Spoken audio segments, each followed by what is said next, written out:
YG와 JYP의 책걸상. 책에 관한 걸쭉하고 상큼한 이야기. YG와 JYP의 책걸상이 찾아왔습니다. YG 강량구입니다. JYP 박재영입니다. 네, 오늘 그리고 우리 박혜진 선생님 나오셨습니다. 네, 안녕하세요. 박혜진입니다. 박혜진 선생님 네. 머리가 약간 네, 바뀌셨어요. 앞머리 조금 만들어봤어요. 네, 네. 뭐 특별히 신경의 변화라도. 아니요, 특별한 심경의 변화라기보다는 이제 제가 원래 한 15년여 시간 동안 앞머리가 있었어요. 그러다가 너무 지겹다. 그래서 이걸 이제 없애고 이제 앞머리가 길게 뒷머리들과 연결되는 소위 그 이제 여신머리들이라고 하죠. 도전했는데 이걸로 이제 끝내야 되겠다. 이게 아무나 되는 게 아니구나 라는 생각을 하고 이제 모든 그 앞머리를 기르는 시간들을 정리하고 다시 본연의 모습을 돌아온 거죠. 그 화장법도 약간 바꾸지 않았습니까? 그러니까 분위기가 약간 바뀌어가지고 그래요? 제가 원래 이렇게 머리 스타일 바뀌고 이런 걸 잘 몰라요. 그래서 욕도 많이 먹고 그러는데 근데 근데 오늘 딱 화장법은 보자마자 이렇게 약간 느낌이 좀 달라진 것 같아요. 전혀 바뀌지 않았는데 제 생각에는 지금 이 책걸상이 약간 리프레시가 되고 그래서 다들 뭔가 보이는 것도 달라지는 게 아닌가. 평소에는 관심도 없던 외모의 새삼 막 이렇게 막 그러니까 관심을 이제 가지고. 안 보이던 것들이 보이고 뭐 그런 거 아닐까 싶습니다. 네, 알겠습니다. 네. 책걸상이 앞으로도 계속될 수 있다는 소식을 들으시고 청취자분들이 댓글 많이 주셨는데요. 닉네임 H198 하나님, 좋은 소식이네요. 책걸상 다양한 플랫폼에서도 많은 사랑받기를. 양가 감정 느끼는 발목 잡힌 JYP님, 책도 틈틈이 쓰고 힘내주세요. 크크라고 주셨습니다. 네, 그래요. 네, 지난주 책 처방의 주인공이셨던 진공상태님께서도 댓글을 남겨주셨는데요. 책걸상이 계속될 거라는 정말 기쁜 소식과 더불어 책 처방까지 받게 되다니 너무 좋은 하루네요. 후원 소식에 심기일전하셨다가 또다시 고민에 빠지셨다는 JYP 이야기에 빵 터졌어요. JYP님, YG님, 혜니님 책 추천 정말 감사합니다. 네. 진공상태님, 라디오 골뱅이 doc.co.kr로 이름과 연락처 주소 보내주십시오. 저희가 선물 보내드려야 됩니다.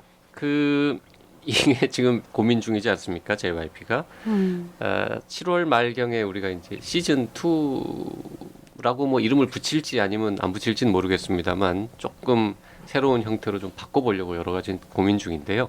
JYP의 목표는 딱 하나. 일을 조금 덜 하면서 방송을 만들면 좋겠다. 그러니까 JYP가 책을 좀 덜 읽는 걸 목표로 삼고 있죠. 그렇죠. 네. 네. 책걸상에 진행을 하시는 분이 책을 덜 읽는 걸 목표로.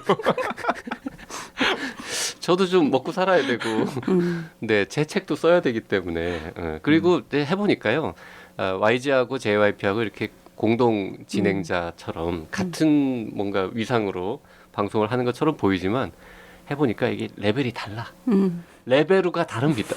그래서 YG를 쫓아가려다가는 제가 가랑이가 찢어질 것 같아서 저는 이제 책 좀 별로 안 읽는 그냥 보통 사람으로 자꾸 포지셔닝을 좀 바꿔가고 YG는 좀 더 띄워져서 막 정말 거룩한 책 전문가로 이런 식으로 좀 포지셔닝을 바꿔보려고. 안 돼요. 아니 그리고 의외로 JYP가 적재적소에 제시하는 책들이 정말 빵빵 터지잖아요. 이렇게 서로가 서로를 이렇게 역할을 밀어주게 하시는 건가요? 네. 그리고 시즌 2에서는 박평도 좀 더 많은 일을 할 수 있게 되기를 기대합니다. 네, 그래서 박평이 그 회사 일이랑 책걸상 일에 또 균형을 잡아야 되잖아요. 네. 그래서 제가 그 박평 회사님 대표님이랑 한번 단판을 지으려고요.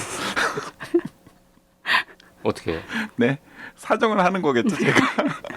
박평이 좀 더 책걸상에 출연할 수 있게끔 도와주세요라고. 일주일에 하루는 아예 그냥 여기로 출근하게 해라. 뭐 이런 방법도 있고. 외근을 여기로. 저 자연스럽게 저 민음사 그룹에서 나오는 좋은 책들도 좀 더 뻔뻔하게 소개하셔도 될 것 같습니다. 네, 그러니까 너무 이렇게 자기 검열하실 필요 없을 것 같아요. 역차별이죠, 역차별. 네, 역차별이죠. 그냥 민음사에서 그렇게 많은 좋은 책들이 나오고 있는데 뭐 소개하고 싶은 책도 일부러 소개 못 하고 있잖아요. 자, 그 이외에도 많은 분들이 댓글 주셨는데요. 닉네임 JSHA 땡땡땡땡님, 우와 후원 기업 어딘지 현명하신 복 지으시네요. 역시 대한민국입니다라고. 야, 네. 닉네임 켈리님께서도 책걸상을 계속 들을 수 있게 되어 너무 감사드립니다. JYP와 YG의 해박한 지식과 함께 추천해 주시는 책들 항상 즐겁게 읽고 있습니다. 오랜만에 정서적으로 풍족한 시간들 보내게 되었어요. 앞으로 저 같은 열성 팬과 함께 오래오래 방송해 주세요. JYP님 목소리 너무 좋아요. 정신여고도 열심히 듣고 있습니다. 네, 감사합니다. 저번에 목소리 좋다라는 댓글에 약간 겸손한 척 하셨거든요. 그랬더니 다시 한번 또 그 마음 알고 또 닉네임 다이아몬드님, 아니 다이아문드님이군요. 후원 축하드리고 팟빵 등 다른 플랫폼에도 업데이트 된다는 것도 반갑습니다. MP3 파일로 업데이트되면 언제 어디서나 들을 수 있기 때문에 적극 환영합니다라고 댓글 주셨습니다. 네, 항상 이 책걸상의 지속 가능성에 대해서 의문을 표시하셨던 애청자 이스크라님께서도 댓글 남겨주셨는데요. 엄청 똑똑하고 유능하지만 주류와는 다른 길을 가느라 제대로 평가를 못 받고 있는 친정 남동생을 그저 안타깝고 너무 웃겨. 그저 안타까운 마음으로 지켜만 보고 있었는데 그래도 세상에 아주 몰라주는 건 아니구나 하는 안도감이 기쁜 소식을 접한 저의 심정이랍니다. 이 클립을 융통성 있게 운영하셔서 JYP는 세계 테마 기행도 다녀오시고 책을 쓰실 시간이 허락되길 바랍니다. 모두 행복해야 지속 가능한 법이니까요. 네. 죄송합니다. 중간에 너무 웃겨가지고. YG는 누나가 없잖아요. 네, 저는 누나가 없어요. 이스크라님이 우리 누나였나? 책걸상의 누나이시네요. 네. 세계 테마 기행은 뭐 EBS가 불러줘야 가는 거지. 제가 노력한다고 갈 수 있는 건 아닌 것 같은데요. 그 세계 테마 기행을 제가 알기로는 신청도 한다니까요. 네. 어필 한번 해보셔야죠. 어필 한번 해보세요. 나 이런 사람인데 요즘 누가 올 때까지 기다리고 있으니까. 가보고 싶다. 네. 한번 뭐 기회 봐서. 네. 아니 JYP 그리고 EBS PD들 중에 아는 사람들이 있잖아요. 있어요. 네네. 네, 한번 찔러 보세요. 어떻게 거기에 출연할 수 있냐고. JYP가 세계 테마 기행 가면 요거 한 2주 떠나거든요. 네, 떠나세요. 그동안 YG가 혼자서 책걸상은 진행할 수 있겠습니까? 아니 박평이나 혜미가 도와주겠죠. 뭘 걱정하세요? 자, 서론이 길었는데요. 오늘 만나볼 책은 편혜영 작가의 네, 편혜영 작가의 홀. 네, 홀이라는 책을 다뤄보겠습니다. 사실 우리 다음 시간에도 편혜영 작가의 다른 책을 할 거라서 이번 주는 거의 뭐 편혜영 특집. 네. 그 편혜영이라고 하는 걸출한 한국 소설가에 대해서 이번 주에 이제 다뤄볼 생각인데요. 그 편혜영 작가의 홀은 이미 저희가 한번 예고편을 들려드렸었죠. 그때 책 처방할 때. 네, 책 처방할 때 잠깐. 네. 약간 스릴러도 좋아하시고 뭐 이런 어머니, 70대 어머니. 70대 어머니한테 권하는 책을 네. 저희들이 한 권씩 추천을 했었는데 그때 제 기억에 박평이 네네. 홀을 추천을 했고 저도 마침 읽었던 책이어가지고 막 극찬을 했었죠. 저는 이제 그때까지는 안 읽었던 책인데 요번에 재밌게 잘 읽었습니다. 우선 그 편혜영이라는 작가에 대해서 좀 소개를 해주시죠. 편혜영 작가는 이제 2005년도에 아오이 가든이라는 첫 소설집을 이제 내면서 작품 활동을 시작했습니다. 그리고 이제 제 생각에는 2000년대 이후 이제 한국 문학에서 어떤 그로테스크 혹은 뭐 기괴함 뭐 이런 단어들을 불러온 작가라고 하면 가장 그 앞에 편혜영 작가가 있다고 할 수 있을 것 같아요. 그래서 네. 이제 한 90년대 소설들과 완전히 다른 색깔을 가지게 되고 그럼으로써 하나의 이제 시작점을 마련하게 된 작가 바로 그 편혜영 작가가 있고 또 최근에는 이제 해외 이렇게 미국에서도 책이 계속 출간이 되고 있고 홀 같은 경우도 그렇고 뭐 재화 빨간 같은 경우도 되게 호평을 받고 있고 그래서 제 생각에는 이제 한강 작가 다음에 또 세계적으로 좀 집중을 받고 조명을 받을 작가가 누가 있을까 그러면 편혜영 작가라고 이야기할 수 있을 정도로 네 아주 가능성이 많은 그런 작가죠. 그게 이 편혜영 작가의 첫 소설집이 아오이 가든이잖아요. 아오이 가든은 제가 예전에 읽었어요. 그래서 아오이 가든을 읽고 나서 편혜영이라는 이름에 대해서 제가 굉장히 선입견을 가지게 됐어요. 편혜영 하면은 편하면 저 채찍 생각나고요. 네. 그리고 편혜영이라는 이름 자체가 어찌 보면 평범하면서도 예쁜 이름이잖아요. 이름은 되게 편해요. 네. 그런데 너무 웃겨. 그 편혜영과 아오이 가든을 읽은 다음에는 편해영 혹은 해영 혹은 편 이런 거 하면 뭐 채찍 생각나고 그리고 막 뭐 시체들 맞아요. 생각나고 막 핏빛 이런 거 생각나고 그럴 정도예요. 잔혹하죠. 잔혹해요, 굉장히. 이미지들이. 그로테스크 기괴함 이런 잔혹함, 말씀하셨는데 네. 잔혹함. 홀도 뭐 약간은 그런 느낌이 있습니다만 다른 책들은 좀 더한가 봐요.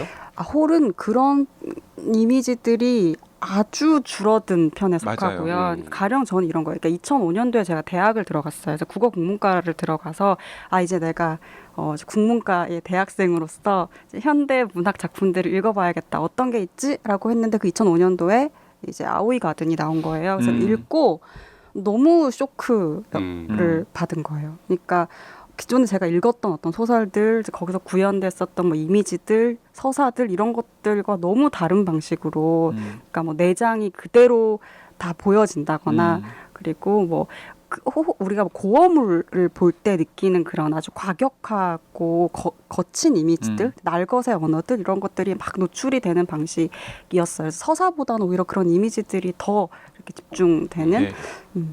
그래서 우리 박평한테 제가 한번 인증을 한번 받아보고 싶은데 그 1990년대에 백민석이라고 하는 네, 작가가 네, 있었거든요. 네. 그 백민석 작가의 모카밭 엽기전이라고 하는 소설이 있었는데 당시에 이제 그 백민석 작가가 바로 그런 그렇죠. 그로테스크하고 되게 약간 고한 그런 약간 사욕 그리고 기괴함 이런 것들 때문에 굉장히 많은 이 한국 소설 독자들에게 충격을 주었다면 2000년대 그 계보를 편혜영 작가가 이었다라고 저는 생각을 했고 맞아요. 네.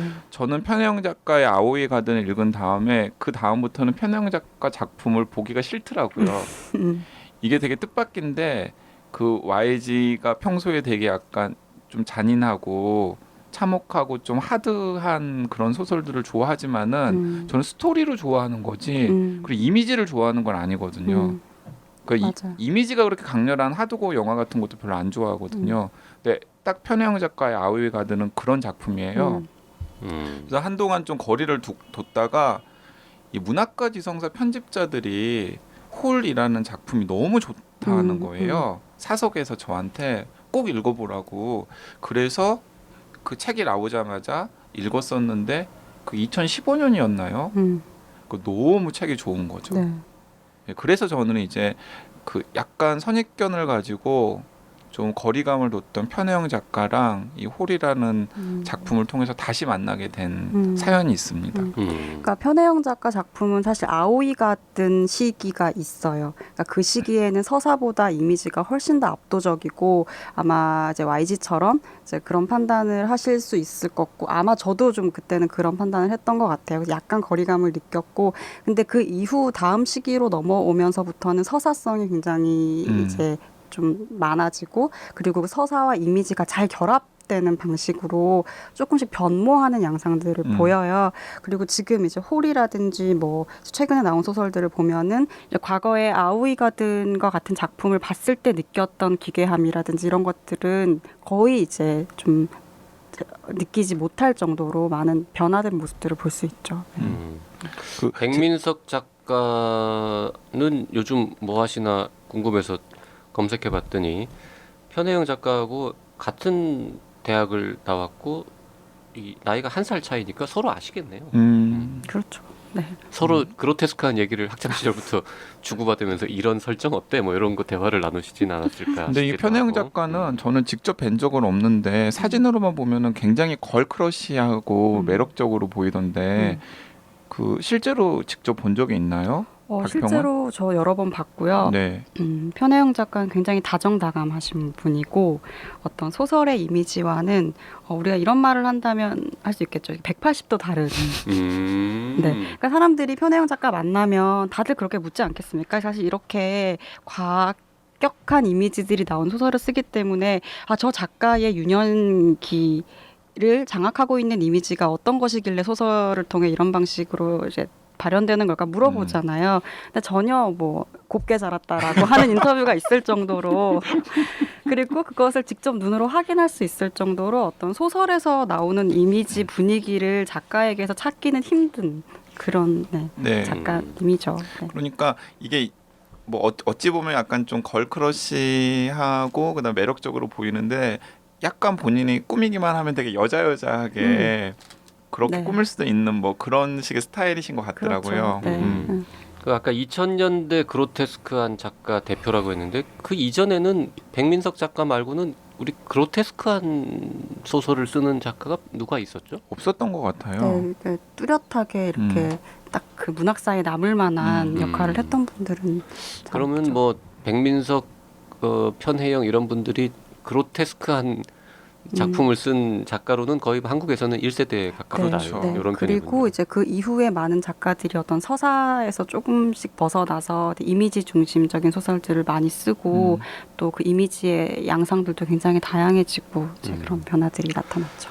자, 홀이라는 작품은 이 영어로는 더 홀, 구멍이라는 네. 뜻인데요. 참 이게 제가 갖고 있는 일종의 로망 중에 이 짧은 음절의 제목을 가진 책을 쓰는 거, 한 글자, 두 글자 이런 거 쓰는 게 이제 그 소원이거든요. 그리고 또 이런 게 있잖아. 이런 생각이 있잖아요. 항상 세상에 중요한 일은 다 한 글자다. 한 글자주의자. 나는 철학을 가지고 있어요.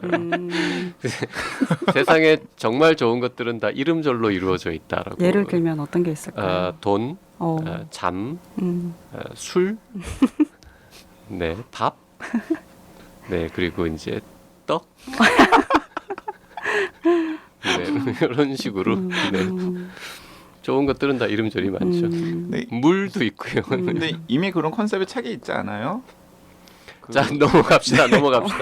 그 이게 더 홀이라는 이 구멍이라는 건 이제 어떤 의미예요? 그리고 제가 아까 정정을 좀 해야 될 것 같은데 이게 2015년 여름에 제가 읽은 게 아니라 2016년 여름에 읽은 거네요. 이 홀이라는 작품이 2016년 3월에 발표가 되었고요. 이제 2016년 여름에 이제 홀을 직접 만든 편집자들이 너무 좋다 그래가지고 제가 한번 읽어봤는데 진짜 너무 강렬했어요. 이 편혜영이라는 작가가 그 약간 그로테스크하고 좀 잔혹하고 기괴한 이미지를 썼던 작가였는데 거기에다가 그런 것들을 훨씬 더 증폭시키는 스토리를 입혀서 사람을 이렇게 홀릴 수 있는 작가가 되어버렸구나라는 생각에 저는 굉장히 반갑기도 했고 뭐 환호했던 기억이 납니다. 저는 이 작품을 2014년도 작가세계라는 잡지 문예지죠. 거기서 읽었어요. 근데 이게 식물애호라는 이름의 단편 소설로 처음에 발표가 됐었어요. 예전에는 단편 소설로 발표를 하고 이것들을 조금 개작을 해서 뭐 중편이나 장편으로 만드는 경우들이 많았지만 최근에는 그런 경우가 잘 없거든요. 네. 그리고 만약에 그게 이 작품이 그냥 단편으로 끝났으면 많은 사람들이 이 작품에 대해서 많이 모르고 넘어갔을 것 같아요. 그 소설집에서 여러 작품 중에 한 편이었다면 근데 거기서 그것도 이미 충분히 매력적이었지만 여러 이야기들을 더 넣어서 한 편의 이 짧은 장편 소설로 만들었다는 게 작가에게 굉장히 탁월한 선택이었다고 이야기해주고 싶은 그런 부분이었어요. 이제 단편 제목이 식물애호잖아요. 식물애호라는 단편 제목은 굉장히 평범한 제목이고 홀이라는 제목은 강렬한데 홀의 내용을 다 읽은 저는 그 식물애호라는 제목도 되게 섬뜩하게 무섭죠. 느껴져요. 예. 맞아요. 네. 네. 자, 내용을 조금 살펴보죠. 네, 줄거리라고 뭐 얘기할 거는 굉장히 간단한데요. 제가 정확하게 확인을 해보니까 제 독서 일기를 확인을 해보니까 5월 16일 날 읽었네요. 그 안 중요하거든요. 그런 거는 안물 안궁. 아니 거기에 제가 뭐라고 쓰였냐면 교통사고로 아내가 죽고 반신불수가 된 주인공만 살아남아서 장모와 한 집에서 지낸다는 설정이 흥미로워서 읽기 시작한 소설. 네, 이렇게 제가 한 문장을 써놨네요. 반신불수라기보다는 전신마비에 그렇죠, 전신마비에 가까운데요. 가깝죠. 네. 아예 못 움직이고 근데 생각은 할 수 있는. 의식은 명료하고. 명료하게 있는. 가장 비극적인 상황이라고 할 수 있죠. 의식은 명료한데 아무것도 할 수 없는. 근데 이제 이건 스포일이랑은 전혀 상관이 없으니까요. 스포일러랑은 전혀 상관이 없으니까 얘기를 하는 건데 더 이제 비극적인 건 무엇이냐면은 굉장히 잘 나가고 있었던 때라는 거예요. 일단 주인공은 대학 교수고요. 지리학과 대학. 네, 지리학을 가르치는 대학 교수인데 되게 그 고답적인 지리학이 아니라 흔히 인문 지리학이라고 하죠. 네, 그러니까 최근에 그런 되게 세상사와 굉장히 밀접한 그런 지리학을 이제 하고 그래서 요즘으로 따지면은 뭐 TVN의 어쩌다 어른이나 아니면 JTBC의 뭐죠? 차이나는 클래스 네. 같은 프로그램에 한번 나가서 유명세도 타고 그래서 기업이라던가 아니면은 다른 일반 교양 강좌 강사로도 굉장히 높은 그 강사비를 받으면서 불려다니는 스타 교수. 스타 교수가 되어가고 있는 상황이었고 그리고 집도 샀어요. 그러니까 본인도 별로 이렇게 흙수저 고하고 그리고 이 자기랑 결혼한 와이프네 집도 그다지 그렇게 약간 몰락한 중산층 정도에 가까운 그런 형편이었는데 어쨌든 둘이 결혼을 한 다음에 자기는 교수가 되어서 굉장히 그렇게 잘 나가고 있고 그 여파로 그 아내가 좋아하는 뜰을 꾸릴 수 있는 이제 굉장히 예쁜 단독주택도 하나 장만을 한 상황에서 아내랑 여행을 가다가 교통사고가 나는 바람에 아내는 죽고 자기만 살아남았는데 자기는 전신불수에 가까운 장애인이 된 거죠. 그게 내용의 전부죠. 네, 그게 초반에 이제 설정이에요. 그리고 뒤에 가면 이제 장모가 와서 돌봐주는 상황인데 장모가 와서 어디까지 말씀드릴 수 아니 있을까요? 그 설정이니까요. 장모가 와서 돌봐줄 수밖에 없는 상황도 뭐 그렇게 될 수밖에 없는데 일단은 그 와이프는 외동딸이고요. 네. 그리고 장인어른은 죽었고 그리고 이제 장모 혼자 거기는 남아 있고 여기는 천혜고아란 말이에요.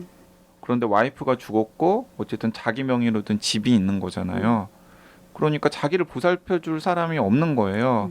그 유일한 혈육 피로 연결돼 있지 않았지만 어쨌든 간에 법적으로 연결되어 있는 유일한 친척이 장모인 거죠. 근데 이 장모와 사위라는 지금 이 관계 자체가 사실 아무 일이 벌어지지 않았다고 해도 굉장히 긴장감이 넘치고 뭔가 불안한 관계인 것 같아요. 맞아요. 왜냐면 딸은 죽었고, 좀 하나밖에 없는 딸은 죽었고, 그리고 같은 공간에서 이제 사고가 난 거고 그 차를 운전하고 있었던 것이 바로 이 사위이잖아요. 그리고 사위는 살아남았고 그 사위를 돌보고 있는 상황이기 때문에 그냥 이 설정만으로도 이미 굉장히 긴장감이 넘치고 뭔가 일어날 것 같은 불안감. 그리고 생각해 보면 일상생활에서도 그 관계는 굉장히 서먹한 관계거든요.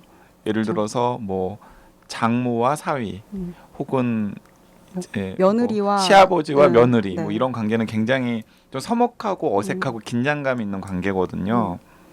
그런데 이제 연결돼 있는 모든 사람들이 다 죽어버리고 이제 그 둘만 살아남아서 같은 공간에서 기거를 하는데 뭐 어떻게 보면 휴먼 드라마가 될 수도 있는 설정인데 남자 주인공은 이제 전신불수고 그걸 장모가 보살핀단 말이죠.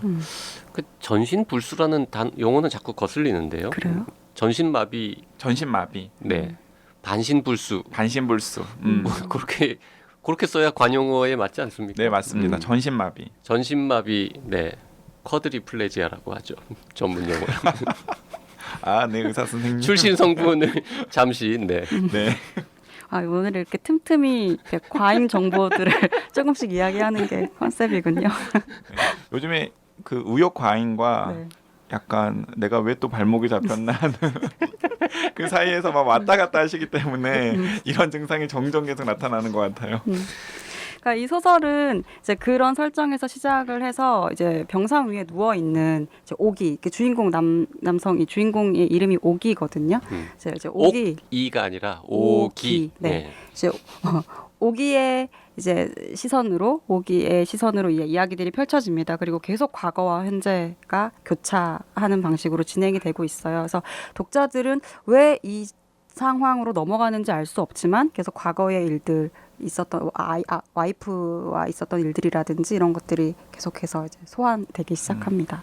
그 참 흥미진진하게 계속해서 뻔한 설정이고 뭐 이렇게 닫혀 있고 지금 이 상황에서 이 저 전신마비 된 이 주인공이 갑자기 막 살아나서 뛰어다니고 이럴 수는 없는 거거든요. 그러면 말도 안 되는 이야기가 되는 네. 거고. 그래서 사실 결말도 어찌 보면은 예측할 수 있고 뭐 좀 어떻게 이야기가 발전될 수 있을까 싶은데 계속해서 이렇게 참 절묘하게 이야기는 이어지더라고요. 여기까지 들으신 애청자분들 경우에는 도대체 무슨 일이 일어났다라는 거야 굉장히 궁금하실 텐데요. 정말 여러 가지 일들이 일어나고요. 그리고 그 여러 가지 일들이 개연성이 또 다 있어요. 주인공과 장모 사이에 이제 긴장 관계가 계속해서 증폭이 되는데 그 긴장 관계가 증폭이 되면서 이제 독자들도 미처 몰랐던 과거의 사실들이 하나씩 드러나게 되고요. 또 그러면서 그게 자연스럽게 더 긴장감을 증폭을 시키고 자꾸 주인공한테 감정이입이 되는 거죠. 그래서 너무 무서워요. 그리고 중간중간에 참 줄치고 싶은 명문장들이 많이 나옵니다. 네, 그 부분 줄치셨죠. 40대에 대한 내용. 맞아요. 40대란 모든 죄가 잘 어울리는 나이 뭐 이런 거. 네, 거기도 네. 줄쳤죠. 네. 한번 읽어볼까요? 그 76쪽에서 78쪽 사이에 나오는 내용인데요. 오기가 생각하기에 재와 잘 어울린다는 것만큼 40대를 제대로 정의 내리는 것은 없었다. 40대야말로 죄를 지을 조건을 갖추는 시기였다. 그 조건이란 두 가지였다. 너무 많이 가졌거나 가진 게 아예 없거나. 즉 40대는 권력이나 박탈감, 분노 때문에 쉽게 죄를 지었다. 권력을 가진 자는 오만해서 손쉽게 악행을 저지른다. 분노나 박탈감은 곧잘 자존감을 건드리고 비굴함을 느끼게 하고 참을성을 빼앗고 자신의 행동을 쉽게 정의감으로 포장하게 만든다. 힘을 악용하는 경우라면 속물일 테고 분노 때문이라면 잉여일 것이다. 그러므로 40대는 이전까지의 삶의 결과를 보여주는 시기였다. 또한 이후의 삶을 가늠할 수 있는 시기이기도 했다. 영영 속물로 살지 잉여로 남을지. 이 제가 타이핑 해가지고 메모를 해놨잖아요. 네, 그래서 제가 그냥 바로 읽는 거예요 지금.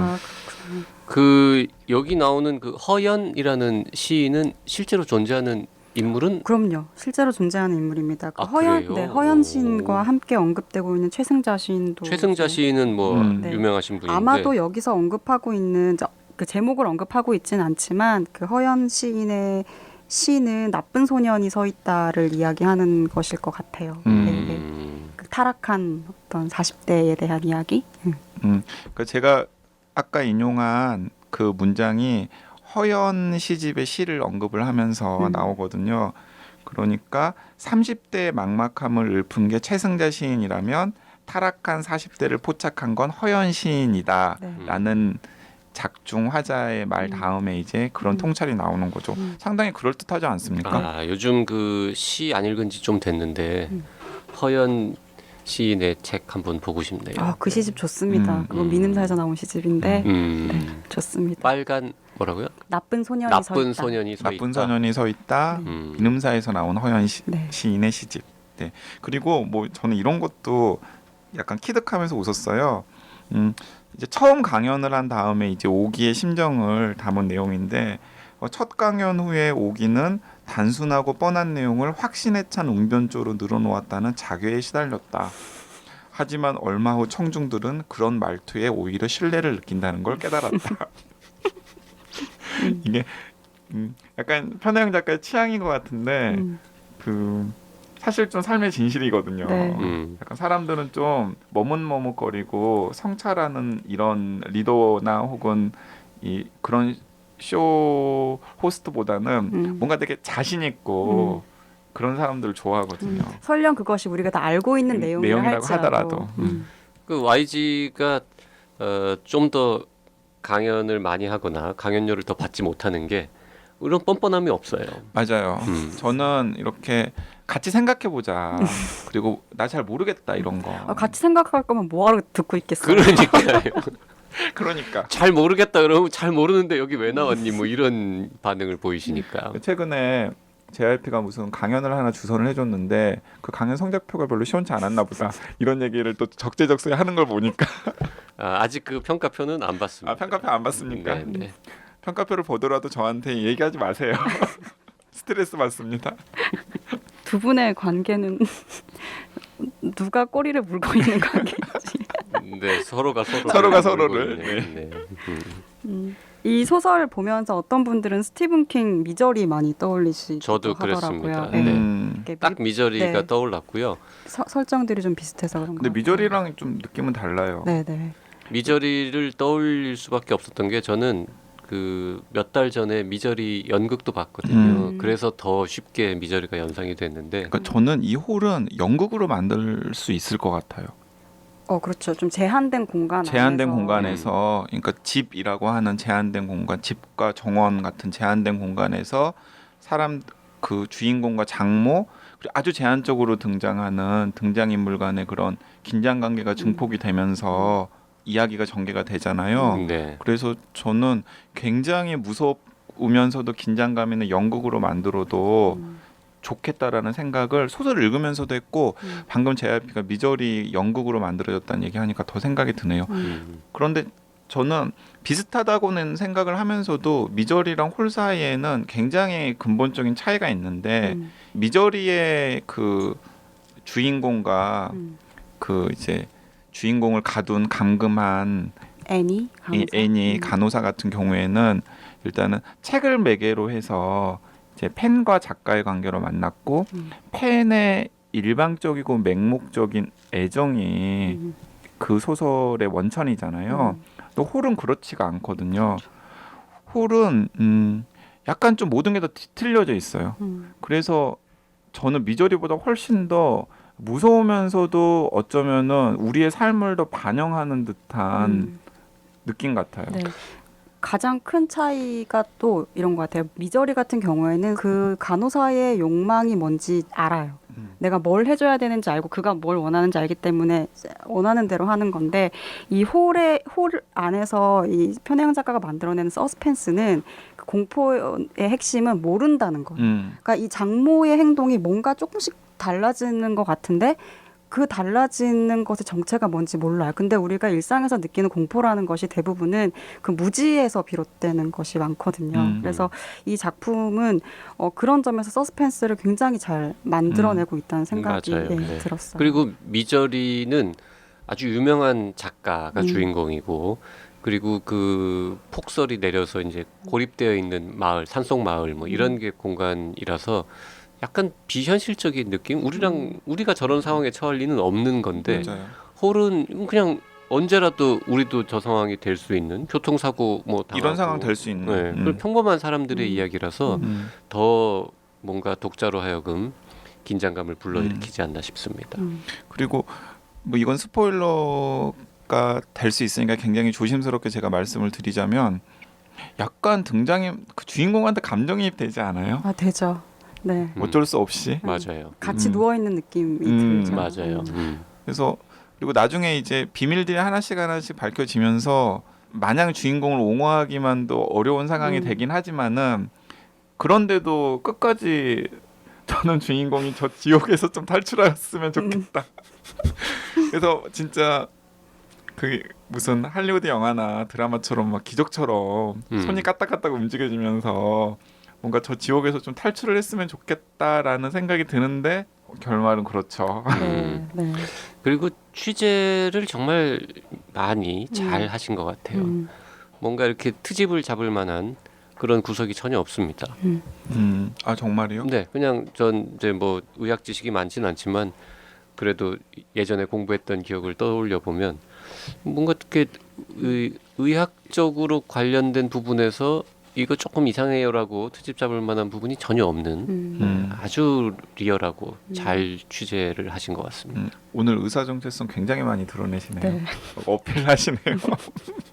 전문가 포스. 뭐 네. 6개월에 한 번 정도? 그러니까 그 JYP가 이제 시작할 때 이야기하셨잖아요. 그러니까 이미 상황은 다 벌어졌고 여기서 뭔가 더 나은 상황을 기대할 수가 없다. 근데 편혜영 작가 소설들이 대체로 이렇게 일상은 이미 조각이 나 있고 다 깨져 있어요. 그래서 이게 좋아질 일은 별로 없고, 그러니까 이 상황에 근데 뭐 우리의 일상이라는 것도 사실 그렇잖아요. 뭔가 대단히 드라마틱하게 변화가 일어나는 것이 아니고 그냥 안 좋은 상황을 가지고 계속 진행을 해 나가는 건데 그 상황들을 이제 과거에 일어났던 일들과 그 과거에 일어났던 일 중에서 이것과 연계성이 있는 사건들을 가지고 와서 그 과거에서 지금의 어떤 현실을 촉발했을 것 같은 어떤 기미들을 아주 정확하게 포착하고 있는 것 같아요. 그게 네. 어떤 사건들이 일어나서 보여주는 것이 아니라 그냥 지나갔었던 어떤 감정들, 그러니까 스쳐 지나갔었고 어떨 때는 그냥 흘러갔을지도 모르는 어떤 정서, 감정들을 아주 정확하게 포착하고 있다는 생각이 들고 그것이 특히 부부 사이에서 이제 일어나는 일들은 아주 많은 어떤 공감을 불러일으키기도 하는 네, 부분이었죠. 맞습니다. 자, 저희가 이번 주에 편혜영 특집 진행하고 있는데요. 시간이 많이 지나서 그 오늘은- 마지막으로 그 얘기만 잠깐 하고 넘어가면 어떨까요? 이 홀이라고 하는 제목 음, 여러 가지 의미가 있잖아요. 여러 가지 의미가 있어요. 네, 그냥 어둡고 뭐 한번 빠지면 나오기 힘든 구멍 이런 뜻 말고 또 어떤 뜻이 있을까요? 일단은 저는 처음에는 이제 불의의 사고로 아내를 잃었잖아요. 그러니까 뭔가 상실감의 그런 큰 홀로. 구멍, 아, 구멍, 음, 마음 한 곳에 이제 큰 구멍이 생긴 거니까. 네. 그리고 그걸 암시하는 내용도 있긴 있어요. 사랑을 이뤄도 세상은 조금도 흔들리지 않았다. 공동이 생겼는데 공동은 구멍이잖아요. 그 구멍으로 생긴 빈 공간, 공동이 생겼는데도 그랬다. 그 공동은 어떤 것으로도 메울 수 없으리라. 그러나 그것과 상관없이 오기의 세상은 그럭저럭 굴러가리라. 인간은 그런 식의 빈 구석을 가질 수밖에 없고 그것이야말로 내면의 진실일지 모른다는 얘기를 오기는 수업 시간이나 강연 때 자주 써먹었다. 바빌로니아 지도를 설명할 때면 그랬다. 뭐 이제 이런 식의 이제 이야기들 속에서 작가가 은연중에 이제 이 홀이라고 하는 제목이 가지고 있는 의미를 드러내는데 나중에 되면은 그 홀이 이런 상징적이고 비유적인 의미의 홀이 아니라 네. 이제 실제 하는 홀로 나타나잖아요. 그것도 또 이 소설의 굉장한 반전 중에 하나인 거죠. 그리고 저는 이 홀이 자기 안의 홀이기도 하지만 사람과 사람 사이에도 이 홀이 계속 생기는 구멍. 거예요. 사실 그 간극이 없을 것 같은 사람들 사이에도 한번 어떤 균열이 나기 시작하면 이게 없어지기보다는 점점점 큰 구멍이 만들어지는 그 과정들을 잘 보여주는 것도 있어서 어떤 관계 안에서의 구멍들도 그리고 일상생활 속에서 이제 그 많은 관계의 인터랙션이 그 홀에 들어가서 회복 불가능한 상황이 되잖아요. 이 홀이라는 책이 그 저는 관심 있는 애청자분들이 읽기 시작하면은 특히 40대 이상이라면 굉장히 많은 공감을 불러일으킬 거라는 생각이 들어요. 왜 그러냐면 이 홀의 상황은 굉장히 극단적인 상황이지만 이 홀의 주인공들이 처하는 감정이라던가 관계의 위태함은 사실 40대 이상이라면은 뭐 부부 사이라던가 아니면 가족들 사이의 관계라던가 직장 동료나 혹은 오랫동안 알아왔던 친구 지인들 간의 관계들 속에서 언제든지 나타날 수 있는 그런 균열들이거든요. 아주 네. 일상적인 일상적으로. 균열이에요. 네. 그렇기 때문에 그런 균열이 자칫 삐끗해가지고 극단으로 치달으면은 아 내가 이런 상황에 처할 수도 있겠구나라는 게 순간 무서운 거예요. 너무. 그게 이제 이 소설이 굉장히 공포스럽게 느껴지는 대목인 것 같고 그렇기 때문에 소설을 딱 닫은 다음에도 좀 계속해서 여러 가지 생각들이 머릿속에 막 들 거라는 생각이 듭니다. 네. 그 200쪽밖에 안 된다는 또 엄청난 장점이 있죠. 맞아요. 거의 뭐 한 주말이면은 다 읽을 수 있는. 금방 읽죠. 네. 네. 그리고 몰입감도 대단해가지고 몰입감 좋고 문학적으로 참 훌륭한 문장들도 많고 스토리도 이 설정의 한계에도 불구하고 상당히 괜찮은 편이고 전반적으로 굉장히 만족스러운 독서였습니다. 네, 그러니까 이 장편의 전신이었던 그 식물 애호가 그 뉴요커의 전작이 다 실렸었거든요. 근데 그 이유를 책을 읽으시면 알 수 있을 거예요. 네. 아 뉴요커의 전작이 실렸어요. 근데 그 정도로 그러니까 보통 영미 작가들 혹은 편집자들, 뭐 독자들이 되게 좋아하는 소설의 특징이 좀 있는 것 같아요. 그러니까 일상에서 우리가 인간의 이중성을 보여준다거나 어떤 이면을 보여주는데 그걸 보여주는 과정에 약간 추리적인 기법이 들어가 있는 소설들 네. 되게 좋아하잖아요. 근데 이제 그 식물애호 그리고 이 홀 같은 작품도 이제 그런 성향들을 잘 갖고 있어서 네, 사랑받았던 것 같아요. 그래서 편혜영 작가 이름도 애청자분들이 좀 기억을 해두시면 좋을 것 같아요. 그 모두의 박평이 얘기를 했지만은 그 한강 작가가 이제 해외에서 굉장히 높은 평가를 받고 있잖아요. 유럽이나 미국 쪽에서. 근데 많은 평론가들이나 혹은 문학계나 출판계에 계시는 분들이 그 한강 작가의 뒤를 잇는 몇몇 분들이 있는데 그 중에 1순위로 꼽히는 분 중에 하나가 편혜영 작가이기 때문에 이제 뭐 어느 순간에 편혜영 작가의 그 외국 문학상 수상 소식을 들을 수도 있을 거라고 생각합니다. 자, 오늘은 여기까지 하겠습니다. 다음 시간에 또 다른 편혜영 작가의 책으로 돌아오겠습니다. 네, 감사합니다. 고맙습니다. 박형도 고맙습니다.